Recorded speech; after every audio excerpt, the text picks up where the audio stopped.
سلامونه ملګرو. الله دې وکړي چې ټول روغ جوړ یاست او ژوند مو ښه روان وي. د یو نوي ویډیو او د یو نوي موضوع سره بیا ستاسو خدمت کې حاضر یم. زه همیشه کوشش کوم چې داسې موضوعګانې راجګې کړم، داسې موضوعګانو باندې خبرې وکړم، تاسو ته معلومات درکړم چې کومې ډېرې مهمې او ډېرې ضروري وي.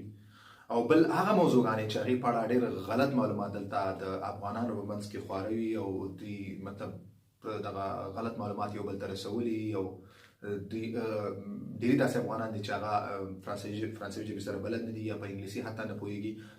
دوی منځ کې داسې ډېر معلومات دي چې هغه دقیق نه دي، هغه صحیح نه دي، غلطې خبرې ډېرې زیاتې خورې شوي دي.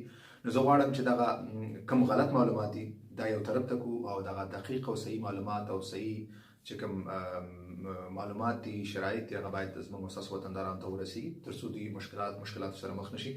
نن چې کومه موضوع ما انتخاب کړې هغه موضوع ده، اکثرا افغانان دلته دا فکر کوي، دلته اکثرا افغانان په منځ کې دا خبر ډېر زیات مشهور دی چې کونتخه مه کوئ، ځکه که کونتخه وکئ نو تاسو په یو قسم جال کې راګیر شوئ. تاسو نه په وکانس تللی شئ، نه فامیل لیدلی شئ، فامیل لیدلو تللی شئ، دې سره ډېر داسې شرایط راځي چې هغه تاسو ته مشکلات ایجادوي. نو دغه خبره زما دپاره ډېره حیرانوونکې او ډېر یو بده خبره ده. بده په دې وجه چې موږ تاسو ته کونتخه ډېره زیاته ضروري ده. دلته په فرانسه کې ژوند کول یا په بلوموم په اروپا کې ژوند کول چې کوم دی دا د سپین کار سره او د کونتخې سره تړلی ژوند او سهولیات ټول دې سره تړلي دي، ژوند ټول دې سره تړلی شوی دی. نو ته څنګه موږ داسې یو بل چاته ویلی شو، غلط معلومات یا غلط هغه پوهه کولی شو یا هغه غلط ذهن جوړوو چې ته کونتخه مه کوه ځکه تا ته مشکلات جوړېږي. ته کونتخه نه لرې، ته کور نشي اخیستی.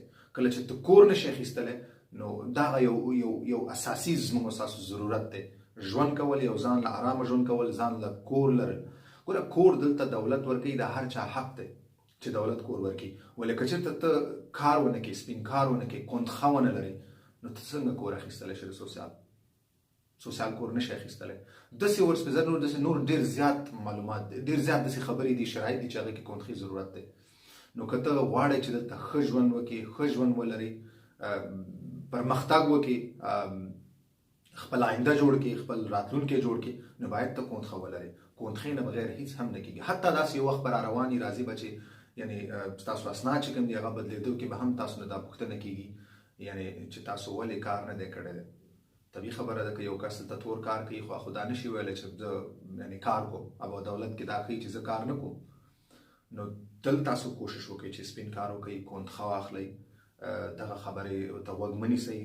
دا ټول غلط معلومات دي، غلطې خبرې دي، دا غلط ذهن سازي کول دي چې کونتخه مه کوئ. که کونتخه مو وکړه په یو جال کې به تاسو راګیر شئ، په شرایطو کې به راګیر شئ، تاسو بیا مطلب خپل فامیل لیدو دپاره نشئ تللی، پلانکې نشئ کولی، پیستانکې نشئ کولی، داسې نشئ کولی، هغه نشئ کولی. دا ټول غلط معلومات دي. زما تاسو ټول نه دا هیله کېږي، هیله ده هغه ملګري چې اسناد لري او دوی کار کول غواړي تل کوشش وکړئ، سپین کار وکړئ، کونتخه واخلئ. کونتخې سره اخیستو سره تاسو هر چیرې چې ځئ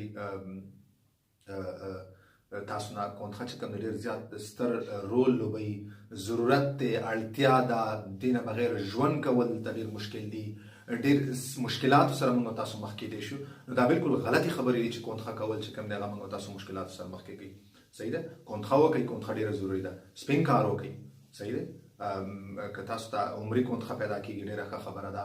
که تاسو غواړئ د سوسیال کور واخلئ، که تاسو داسې د نورو چې کوم دلته زموږ او ستاسو دپاره چې کوم بینیفټ دي که هغې نه تاسو غواړئ چې فایده واخلئ، تاسو کونتخه وکړئ او ستاسو ژوند به دې سره اسانه شي، ستاسو راتلونکی به اسانه شي، تاسو ژوند دلته جوړولی شئ، خپله زندګي جوړولی شئ.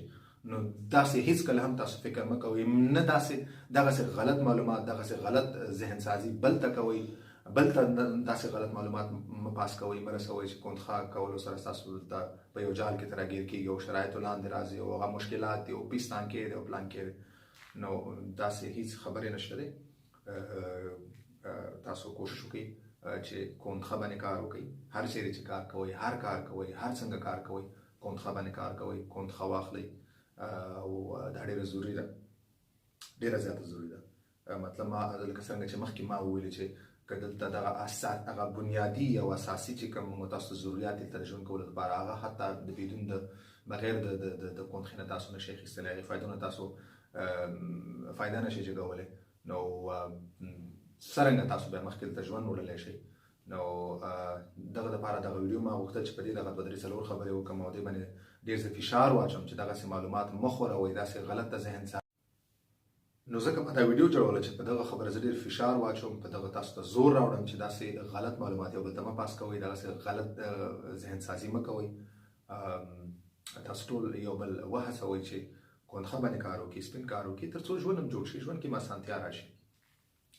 نو مننه ملګرو، دغه موضوع دا مې ضروري ګڼله چې زه به د هغې باندې 2-3 خبرې وکړم، بلکې هر داسې موضوع هر داسې معلومات تاسو ما سره شریکولی شئ په کمنټ، دلته په یوټیوب زما په یوټیوب چینل په کمنټ برخه کې، او هغې باندې زه په آینده کې تاسو ته معلومات درکولی شم، ویډیو جوړولی شم، او تاسو ته دقیق معلومات چې کوم دي هغه تاسو ته دررسولی شم.